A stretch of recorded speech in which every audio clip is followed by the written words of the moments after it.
Fine. I'll say it. But I won't be happy about it. You're off the case, Bobrovsky. You will never again suit up for the Florida Panthers. Unless I am desperate. The Spencer Knight era is about to begin as the Sergei Bobrovsky era comes to a close, or at least in part. The last episode, we fell to the New Jersey Devils in Game 7. And we got to watch, as we got to watch this team of fairly tremendous talent just not be able to get it done. It sucks to see someone like Noel Acciari struggle, or not Noel Acciari struggle, but to see his efforts go to waste. Seeing someone like Borgstrom struggle was very disappointing. Obviously, there are going to be certain aspects of this team that change over this upcoming offseason. Again, we've done well for the most part to kind of have that set plan of here's who we're going after, who stays, who goes, when they stay, when they go, as the Washington Capitals have won the Stanley Cup. We'll, of course, take a look at all the postseason stats and everything. Of course, right now, though, we're at a phase where the team's pretty much locked in. Washington beat Chicago in 5. New Jersey, of course, losing to the Caps in 7. I'm going to be intrigued to see what this team looks like. I don't know how many major decisions we're going to have to make. Time will ultimately tell, as Ovi absolutely dominates. He has 845 career goals. Evgeny Dadonov wins a Stanley Cup alongside his Russian compatriots. Whew. Turns out that contract was worth it to them. That is very frustrating. As Brett Leeson, Becca Malenstein, Stanley Cup champions as well. For their defense, Carlson, Fehervari, Orlov, Juice, Kempney, and Jensen. Goaltender, Braden Holtby.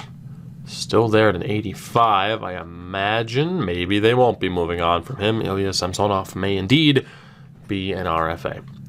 In terms of the awards, so thus far in the series, we've seen Dallas, Buffalo, San Jose, and Washington win the Cup. Mr. Pettersson wins the Art Ross and the Hart. John Carlson wins the Norris. Pettersson, the Lady Bing. The Calder does go to Grigory Denisenko, which is great. Hopefully he can continue to improve. Ovi wins the Conn Smythe, which is tremendous. Catahat wins the Vezina. Koskinen won the Jennings. Absolutely ridiculous. The Selke to Morgan Frost. Pettersson, the Lindsay, and the Rocket Richard to Jakeichel. But that's Brandon Cruz scored the most points. Will Lockwood was league MVP in the AHL. Cruz scored the most goals. But that's Jacob or Jakob Pelletier, top rookie. Top defenseman Alex Carrier. And Mikey DiPietro, top goaltender. MVP of the playoffs, Artur Kayumov. So that brings to a close the 2022-2023 season. Before we move on with the lottery and everything else that entails, let's take a look at yield progress reports.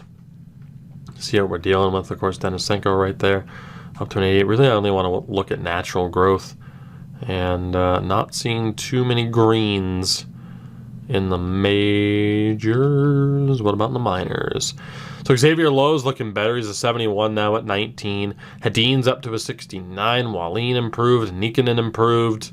Cole Schwint had a pretty good season in the AHL. So not too bad. Of course, a goal over the next few years is to try to somewhat improve our, prospect pool. But obviously we are a competitive team at this stage. So the LA Kings actually win the lottery, as you would expect them to.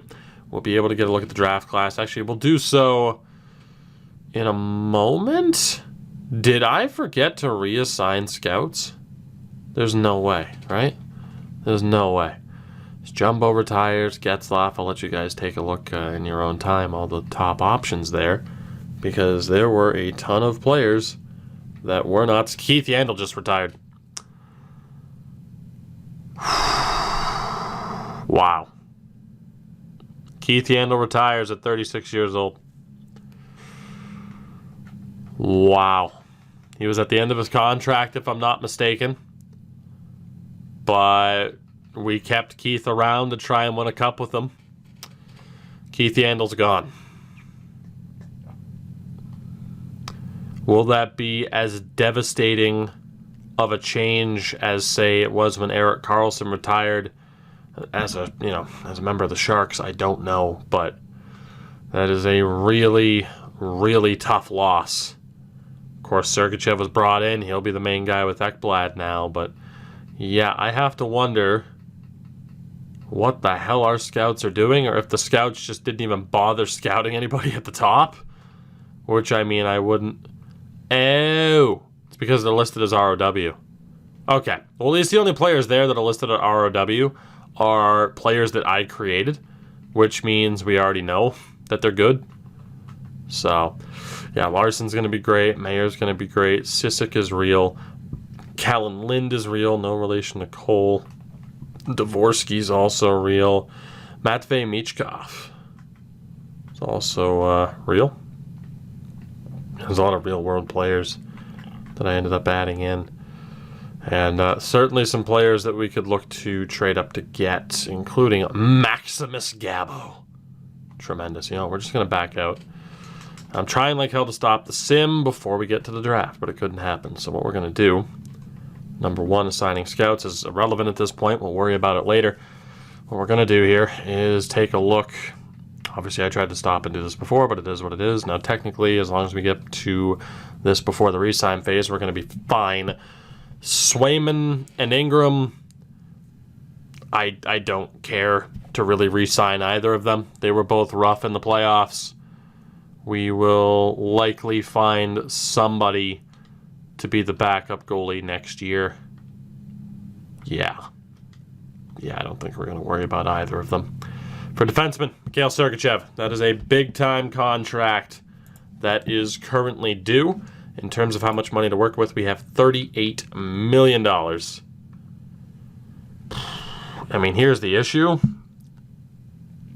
I don't really want to sign you to a 2-year deal just to have the money be out of control. So, I mean, you can get a 1-year deal, and hopefully, with your age, you would still technically be an RFA. And we will push back worrying about this contract until next year, which could be concerning, but might not be the worst way to go. If the year is worse than expected, could set the stage for something. Mr. Carpenter, a 2-year deal works for me. Looking for 1.8, which means we should be able to bring that down to 1.55. Not a huge savings, but still. Alsner's obviously off the books. Jonathan Hubert, oh God. Oh boy, Hubie. This is gonna be rough. He's also 30 years old now. Yeah, we have to sign him next. Jonathan Hubert wants to be here for the rest of his career, and I can't necessarily disagree. But we're gonna see how much of a pay cut he's willing to take, because 85% would bring that down to 8.7. If Jonathan Huberdeau signs that, we have one life. Logan Hutsko wants a 1-year deal. That works for me. Similar situation to Sergachev, where he would hopefully still be an RFA. Sometimes that little expiry status thing is wrong. Hopefully that's not the case here at this point. We'll see if that works. Jace Horluck, whatever the fuck. We're still going to look to re-sign you because you've been decent. Wants a 2-year deal. That works for me, especially if you're able to take a tiny bit of a pay cut to go down to 1.175. On that left-hand side, pretty much confirmed Brett Connolly's gone. Alexei Heponiemi. Okay, let's get that down to a 2-year deal, my friend, because if I am paying you that much money right now, yeah, I want that RFA offer sheet opportunity at the end of this contract to still exist. We're going to be able to drop it down to 7.825, I would hope. Heponiemi looking for that much money was not expected, at least not yet. Owen Tippett, I don't really want to give you a 4-year deal yet. So hopefully he is willing to negotiate here. That'd be great. Get that down to 4.7 for 2 years, and then that way the expiry status is still in our favor. Guys like Arturi Lehkonen, Evan Rodriguez, they can go. Wedman's not really improving. So we'll be dropping those guys. We don't even know if Lehkonen would still sign a two-way deal. He would, funny enough, but that's something I'm going to avoid for now. Henrik Borgstrom. Also, oh boy. Okay.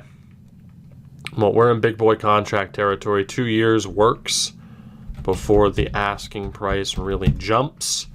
5,425 is the magical price there. Kuhlman and Lafferty can go. Nola Chari is obviously going to be staying. The man is in the running for Channel Legend status already after what he did in the postseason. So those are the contracts that we need to look to take care of. Hopefully all the ones we just sent out are taken care of by tomorrow, as we'll see again what the draft situation is, as there's going to be a good amount of talent that has managed to fall. So we have our first, second, 3/3. Not bad. So we have Wallin. Swayman still has some value. Probably just look to trade his rights, to be honest. I just want to get something for him. Ingram's probably gone.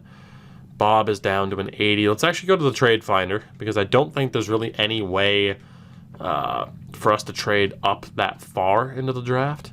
So for now, first and foremost, can we shop Jeremy Swayman's rights? 2/4 in Donskoy, 2/4, a third, fourth, and Murphy's expiring deal. Shillington and Wolanin. I really like that third and fourth from Minnesota, to be honest. Yeah, let's take that deal from Minnesota. We'll send Swayman out west. Connor Ingram, can I get anything for you? Apparently I can. A 6th and a 7th. I don't really want any player rights. I'd rather just be able to deal with free agency. It's looking like a 6th and a 7th. 2 6ths from the defending champions, Washington. We'll take that. Can I get anything for Alex Nedeljkovic? No, I cannot. And with Sergei Bobrovsky, obviously not. So we're good there.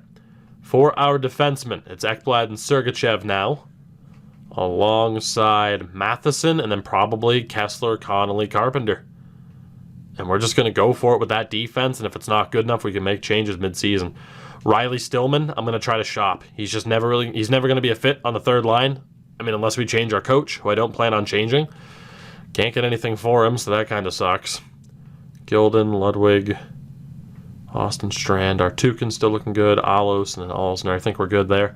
Winger-wise, Huberto, Denisenko, Hutsko, Hayden. I mean, Sarah Noel's still there. Got a good chance to make the fourth line this upcoming season. On that left-hand side, can I get anything from Matt Nieto?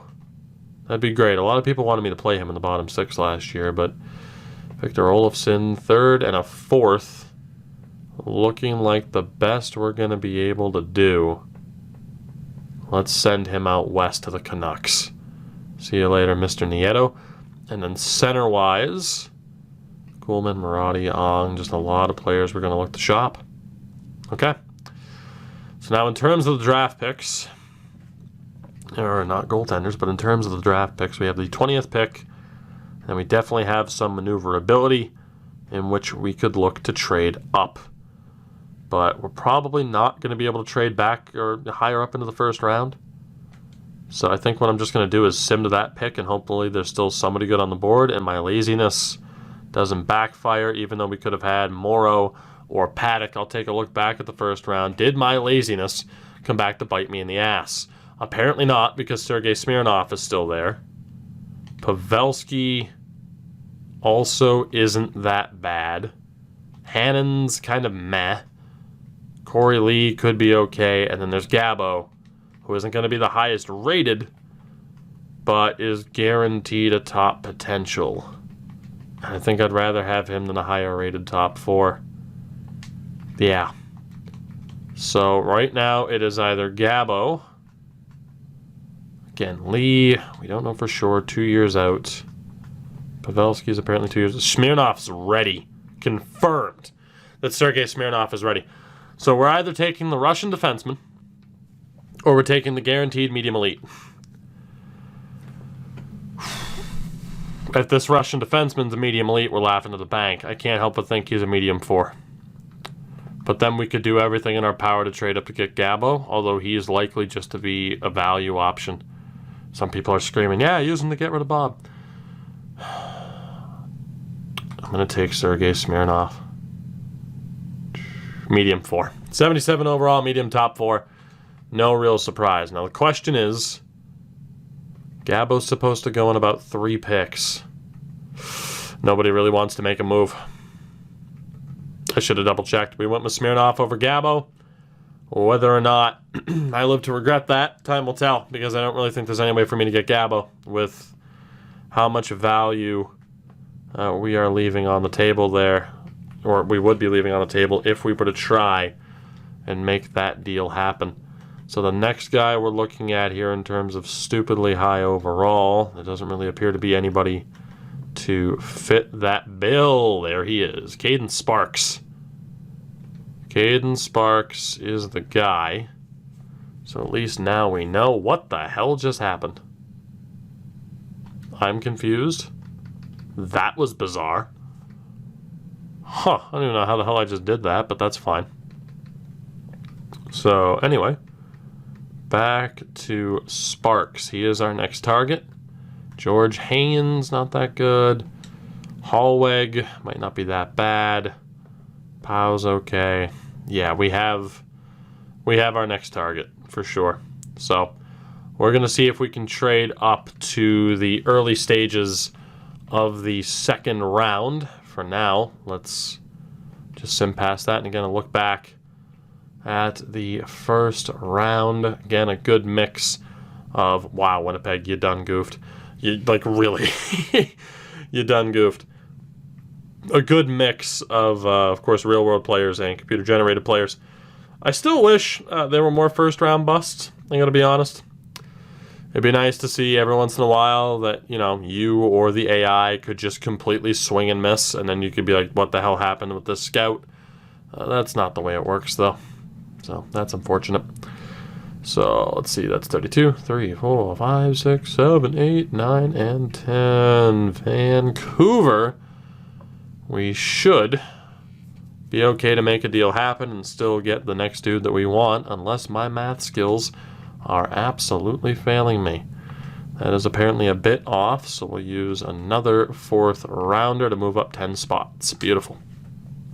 Beautiful, beautiful. As I should probably look to trade Brett Connolly's rights, but there really wasn't too much there. And we should be good to go to acquire who we want. It is going to be Cadence Sparks, the American, who's a 72, medium top 6. Very, very happy with that, all things considered. Now, is there anybody else left in this draft? I mean, we have some decent potential guys, but I'm talking like slam dunks, and it doesn't... Hello? Okay, Jamie Mills might be okay and worth the risk. Marcoux, Shishkinov, then Boyer. Okay, well, Mills is at least interesting. And then in terms of potential, just to double check back here, this guy's listed as a gem. No weaknesses either. I think Antilla's going to be decent. Hallweg also has a good shot of being decent. Pow has a good shot of being decent, as do both of you. I think Antila is the next guy to really look at here. So, I mean, he's projected to go in about 4 picks. So say we play it safe, we go 3 picks ahead of where we are right now, and we see if we can work out a deal with the St. Louis Blues to pick up this Finn. Because obviously I did not expect 2 third-round picks to be enough. Okay, that is quick and easy and absolutely worth it. As Elliott goes, Whitney goes, and we're going to take this Finn, who has confirmed no weaknesses. He should be a monster. Not bad, 74, medium top 6. So a solid enough defenseman and 2 pretty damn good forwards have been added thus far.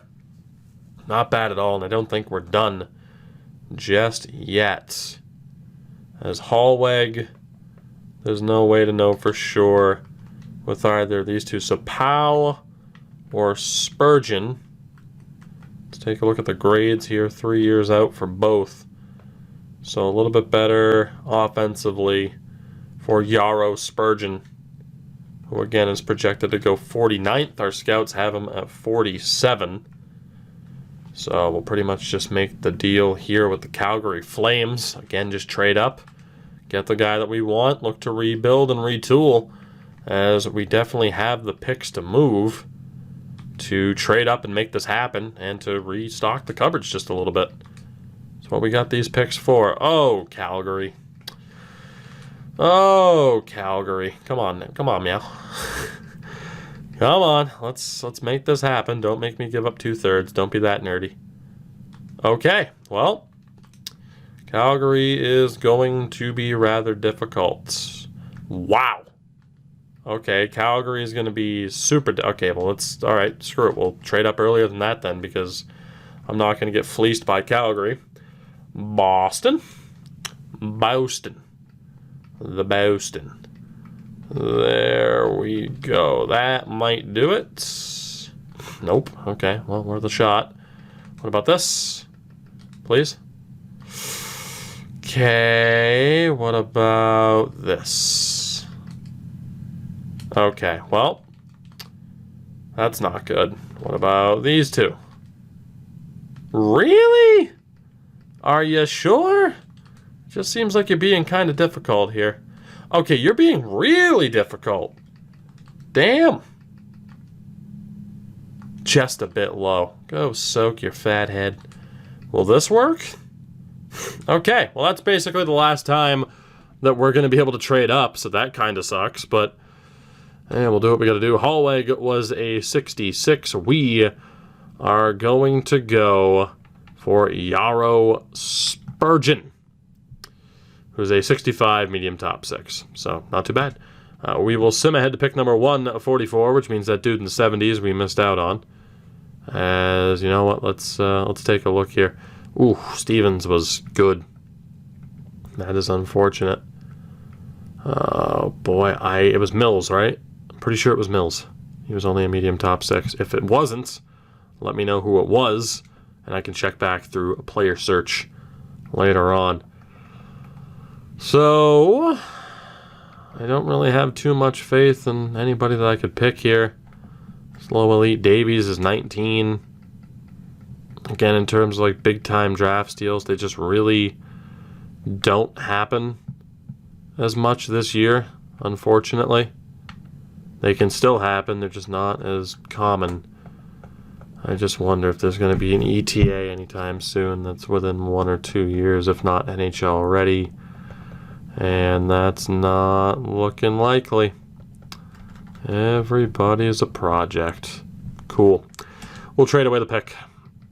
We will trade away the pick. I think it's likely that Brett Connolly is gone, as we talked about, especially with the amount of money that he wants.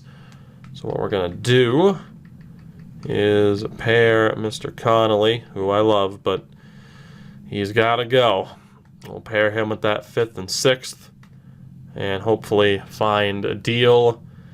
That's an awful deal. 3rd and a 7th, 4th and a 5th next year, 3rd and a 7th this year. Out of pure laziness, I'm going to settle for that 4th and 5th. Pure laziness, just because I don't want to do another trade. So we are out of this draft, all in all, feeling pretty good as we pick up a solid defenseman. Could have had someone slightly better. And 3 pretty good forwards, especially Sparks and Antila, as we moved out some players that we will not be holding on to. Now, the big question here are potential re-signings, although apparently they don't answer between days. I just learned of that. So let's sim this day. They should answer back now. And what's it going to be? Hubert is back on a steal of a contract. Tremendous. Howard Luck's back as well. Nolachari, Borgstrom, Sergachev, Tippett, Heponiemi, Hutsko, Carpenter. Every single player re-signed. That is a gigantic W.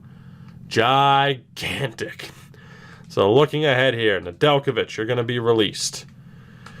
Sergei Bobrovsky, you are here for 2 more years or 3 more years, my friend. Yeah, we're seeing that contract out. We have to. It's going to be rough, but we're going to try. So the defense is Sergachev, Ekblad, Matheson, Connolly, Kessler, and Carpenter. I still think that's the way to go. Smirnoff is going to not be signed for now. I don't know if I want to play him in the AHL or just leave him unsigned. I genuinely don't. Carl Alsner, of course, is going to go. That right-hand side is looking fine. Although you could argue again that Lowe would do a little bit better in the AHL. So Lekkonen's gone. Rodriguez is gone. Wedman is gone. Sparks was American. You know what? Screw it. I'm sticking with this AHL strategy. We're going to play Sparks in the AHL this year. We're going to play Xavier Lowe. If we could. He's got to be in Seattle one more year. Let's sign Smirnoff. He'll be with the T-Birds. Left wings were good. And then for centers, Carson Coleman. Lafferty, Wheel. I was still thinking, to be honest, I recorded the Russia episode before this. I was still thinking of Catahat. Antila will be signed at 17. And we're looking good. So it's advanced day. What do we got? Sparks signs. Antila, Smirnoff, we're good to go. So we have $6 million to work with. Goaltending-wise, we need an NHL, we need an NHL backup. Ignore the lovely keyboard typing. And we need our 3 AHL goalies. They can be whomever. Defense is going to be, again, Sergachev, Ekblad, Matheson, Kessler, Connolly, and Carpenter. Stillman probably has the healthy scratch. So the AHL is Gilden, Smirnoff, Ludwig, Strand, Alos, Artukin.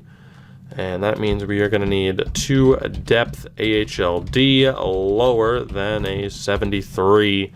That way none of our guys, get taken out of the lineup if we go best lines. And then forward-wise, it's Barkov, Hubert, Denisenko, Borgstrom, Heponiemi, Tippett, Hutsko, Trocheck, Hunt, Achari, potentially Ong, and Hauerluck. John Hayden could be viewed as the healthy scratch. So the AHL is Maradi, Pooh, Noel, Schwint, Antila for 5, 6, 7, 8 with Hedin. 8 with Hedin. And let's see, we only have 8 AHL forwards signed. Which means, we need at least 4. We need about 6. Yeah, we got to sign about 6 AHL forwards. And that'd work out the team. Yeah, numbers are good. 36 players. That's perfect. Well, let's go to free agency and see what's out there. But for the most part, this roster is set.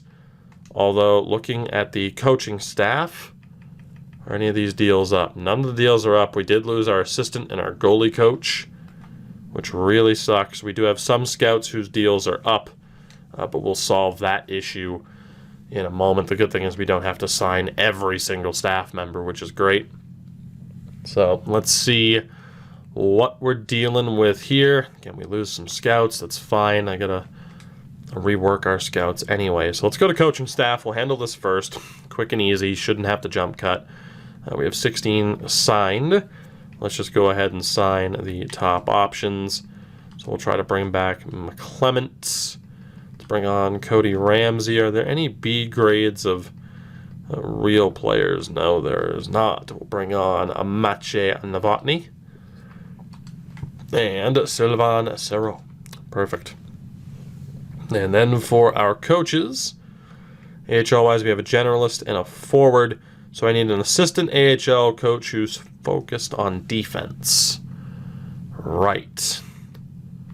I need an assistant AHL coach who is focused on defense. And then teaching-wise, boy, this would be the guy to sign for the AHL assistant job. I would just have to spend all the money in the world to get him there. Dude.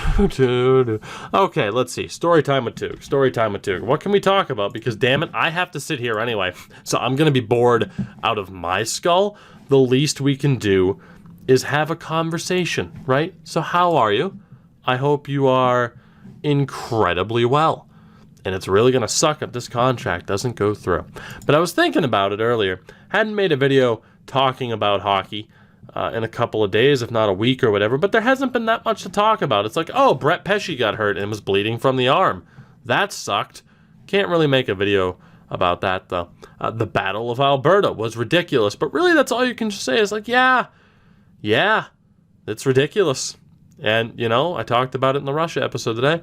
Kind of a fan of that, especially, too. Like, the Blue Jackets signed Nathan Gerbe to a contract extension, as they should. Love me some Nathan Gerbe. Love me some Nathan Gerbe. Former Portland Pirate. Absolutely love him. The Detroit Red Wings are hot dang old garbage. But we already knew that, right? We knew that. You don't need me to make a video telling you how bad the Detroit Red Wings are. And Red Wings fans really don't need to know. Philip Zadina's hurt, by the way. So, I mean, why kick an entire fan base when they're down? And then yesterday, the Chiefs won the Super Bowl. So that was kind of fun, I guess. I'm happy for Andy Reid. Boy, did the Niners choke, though. That was unfortunate.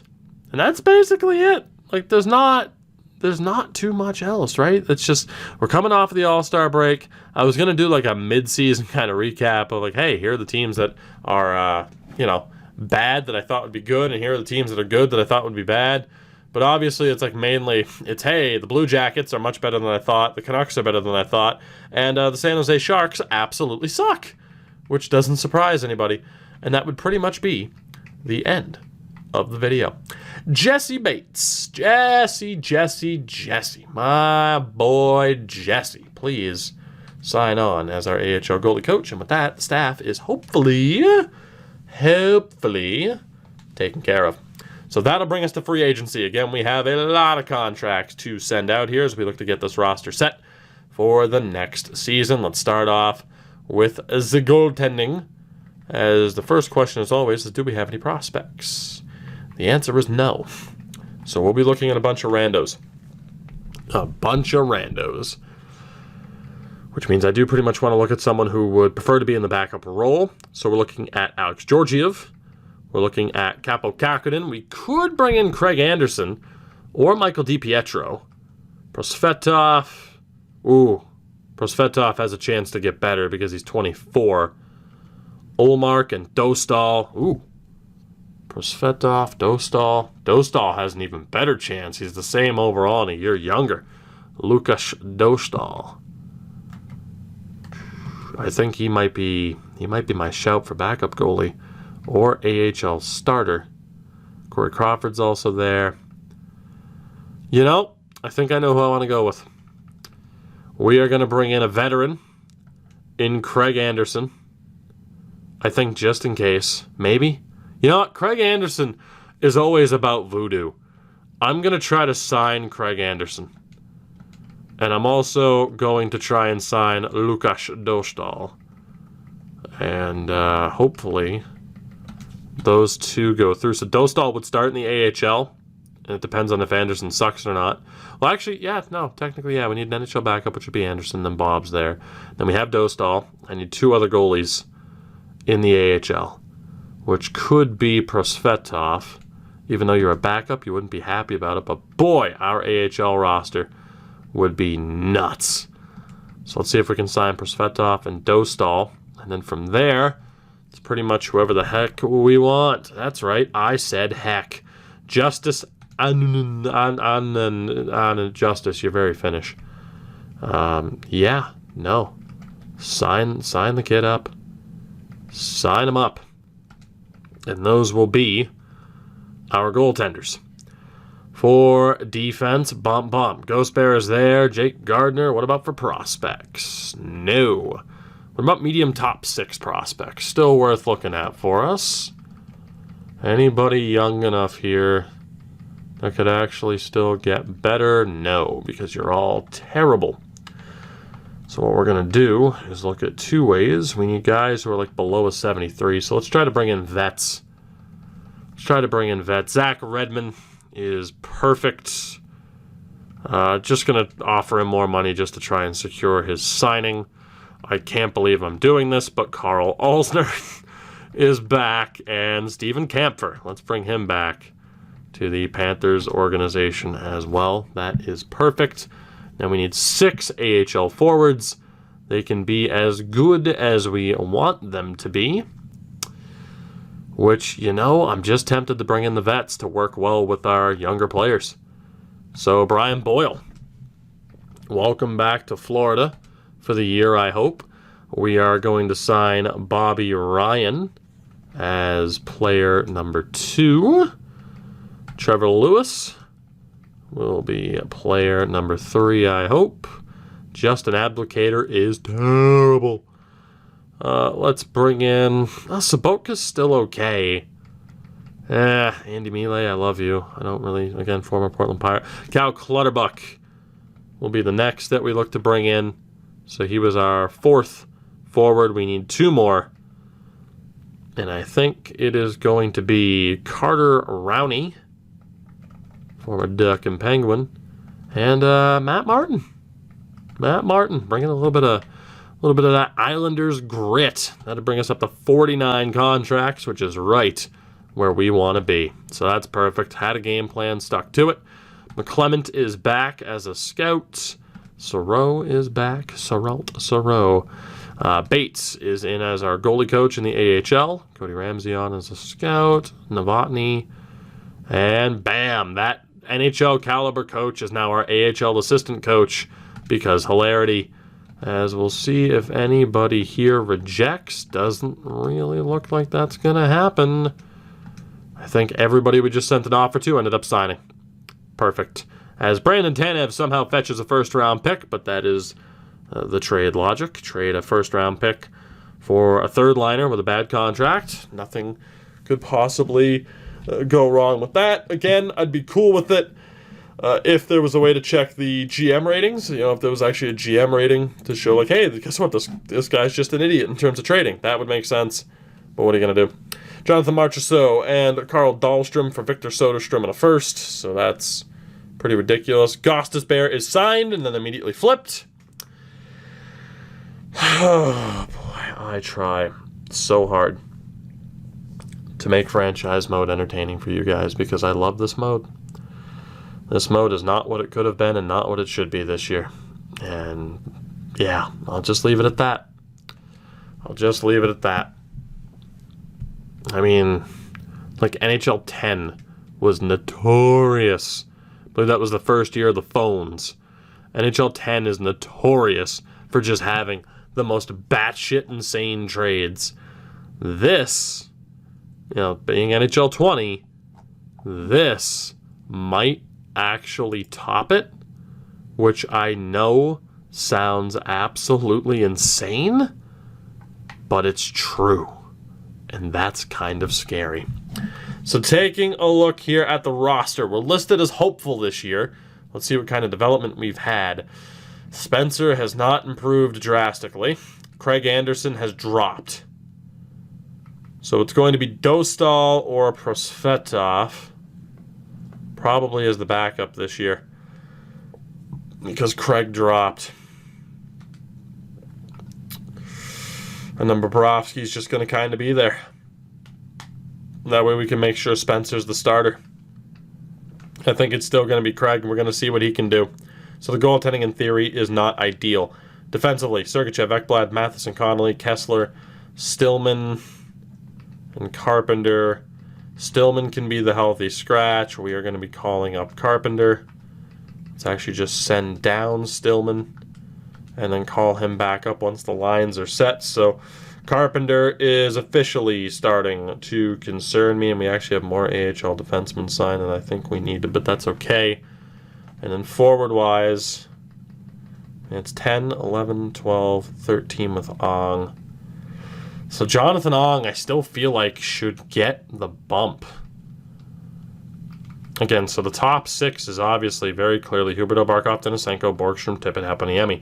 Third line, Trocheck, Hutsko, Hunt. Fourth line, Howerlook, Achari. And then it's between Jonathan Ong, Cole Schwint, Cliff Poo, and Sarah Noel for who gets that final spot. So Jonathan Ong, minor league scorer. Probably not the best guy to have in a grind role. Honestly, someone we could look to trade at this point. It's just the attributes are weird. He's not good enough in terms of offensive awareness to be a top 6 option. He's okay defensively, Like, he's a third-line depth option, pretty much, is what we're looking at there. Which isn't that bad. He could actually kind of be like the perfect guy to be a healthy scratch. Could be the healthy scratch this year. Cole Schwindt is a very interesting player. Could definitely be a fourth-line grinder for us. Cliff Poo. In theory, could be a grinder. That's about it, though. He's fast as hell. I don't think we have to have him in the NHL, though, this year. And then Saron Noel, who we debated having in the AHL, or in the NHL last year. He didn't really develop. I feel like it's got to be Saron Noel. I feel like he has to be given the shot. We need to see if he can develop. So he's going to be on the fourth line this year. And then obviously someone like Cole Schwindt could step up if need be. He'll be in the AHL. He's only 22. Jonathan Ong, I think, will end up being the healthy scratch. So a look here at what the lines are going to be for this season. I mean, it's pretty straightforward. Again, I feel bad for Hutsko and Trocheck, but that will make for one hell of a third line. They're all already listed as two-ways. Trocheck is still a top 6 option. Denisenko, Borgstrom, Heponiemi's the first line. Heponiemi's down to a second-line option. So whoever is actually the best fit, Heponiemi can stay on the second line. Let's see, Denisenko's awful on the first line. Yeah, I think it's going to be Tippett who stays up there. So it's going to be Hubert, Barkov, Tippett. Denisenko will probably be on that right-hand side. The center is going to be Heponiemi, even though Borgstrom's a bit better defensively. That is the forward setup right now, and I'm very, very okay with it. Defensively, it's a little bit scary. Obviously, Ekblad and Sergachev, first year of that. Matheson, good chance you're going to be with someone other than Kessler. Because that third pairing is rough. Okay, that's just not going to work. That's just not going to work. I don't know what we're going to do about Carpenter. We need someone who's a better fit on that third pairing. I don't know what I'm going to do for that particular setup. Couple of options that we have. But honestly, we could be looking at getting rid of Carpenter here soon. Honestly, what if we were to just give Smirnoff a chance out of the gates? That might not be the best way to go, but who's to say it would hurt? I want to see how well he would fit. And then maybe Carpenter gets a season in the AHL. Maybe we move on from him if we need to. Let's go best lines there. Switch this over. And then, is this at least a non-negative fit? Damn it. That third pairing has been very bizarre. Very bizarre in terms of the setup. So let's send... Damn. Let's send Smirnoff down as well. So Stillman or Gilden? Are either of you two a fit on that third pairing? We really do need to find out. So again, I love the forward lines. It's just the defense, because of some of these prospects that we have. It's like, okay, we need to figure out what the hell we're going to be doing with you, and the fact that, you know, some players struggle to develop. Riley Stillman's not a fit. Is Max Gilden. Max Gilden at least gets it to neutral, which is good. Not ideal, but it works. So there is a very good chance that we are going to see some changes on defense throughout the course of this season. Some very good chances indeed. As it is, I think Stillman's probably just gone because he's not a good fit with this team. We can have Carpenter in the AHL with Strand, Smirnoff, Ludwig, Alos, and Artukin. And then just have our 3 depth options. Yeah, I think we're just going to look to move on from Riley Stillman outright. Or, I mean, we could just have Austin Strand as the healthy scratch again. I think that's probably what we're going to do. So he'll be the healthy scratch. Riley Stillman is going to be moved on from. Jonathan Ong is going to get the call up. And we'll see from there what we're looking like. But yeah, not a big fan of so many of these guys not being a good fit on the third pair. And then again, obviously Bob is going to be out for Spencer Knight, and we'll have Craig Anderson be the backup at least until Spencer gets up to an 81. I am a little bit disappointed by the lack of development that we saw from Spencer Knight. It's a little bit concerning, but hopefully, he continues to improve throughout the season now that he's the starter. So let's look to move on here really quickly from Riley Stillman, and then from there we are pretty much good to go. Although the question will be there, when do we look to move on from Carpenter? We could just keep him for the year or up until the deadline if need be. But yeah, let's just see if we can get rid of Riley Stillman. We can play him in the AHL if we have to. And if we can't get rid of him, yeah, so he'll just play in the AHL. He really doesn't serve much use for us. He's not going to be the NHL healthy scratch. We're going to have that be Strand pretty much just out of necessity. Now, Strand wasn't good for us last year, but, it makes more sense to have him there. So we don't have any important defensemen scratched, which is key. And then forward-wise, I just want to make sure. Who do we have scratched? We have Antila and Hedin. Okay, so let's go and take out probably Brian Boyle, who's down to a 75. We get Hedin into the lineup for him. And then the next lowest vet, Matt Martin, who we will take out for Antila, our new Finnish prospect. So let's get Schwint onto a better line. Let's get Antila up there. We'll get Hedin up there as well. Sparks, Nikkanen, and Cliff Poo.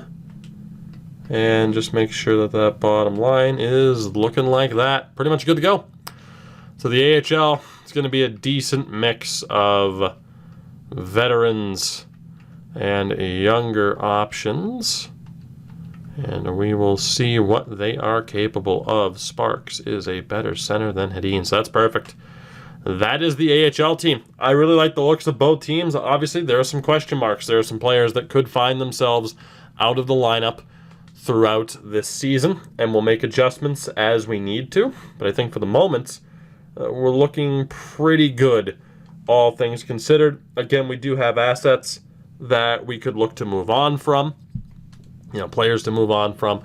And obviously the loss of Keith Yandel is going to be looming overhead. But a 93 offense, 89 defense. It's Spencer Knight's team now, 77 goaltending. The Spencer Knight era is going to begin in that next episode. I'm looking forward to it. I hope you feel the same way. You know the deal. Drop a like, subscribe if you haven't already. Shout out to all my patrons over on Patreon. I love you guys. I will see you next time, where it could be a pretty crazy episode, for better or for worse.